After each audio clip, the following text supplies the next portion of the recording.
Lincoln Mkz 3.0T, the official car of fuck I should have bought a Mustang. Since I'm 23 and I vape, when I picked this Lincoln up, I decided it wasn't cool enough for me. So I headed over to a city known for its reliable and trustworthy used car and parts market. I picked up some Badlands HP exhaust cutouts. Real talk, these are awesome. 5-year warranty, made in America, dope. I laid this out to do a Y merge on the passenger side and a typical 90-degree merge on the driver's side. After layout, I got on the grind, and my holes were done.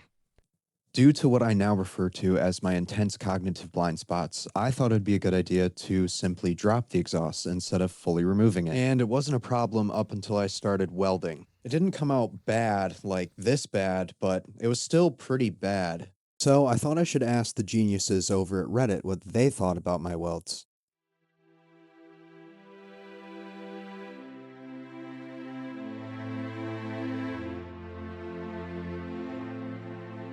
Okay, it was pretty bad, but I had good penetration and it wasn't leaking. So I decided to just roll with it. I added some steel wire in case the welds ever failed, which I do think is an obligation as a shitty welder to protect our fellow motorists. In the trunk area, I put a T-tap here and here to get power to the valve controller.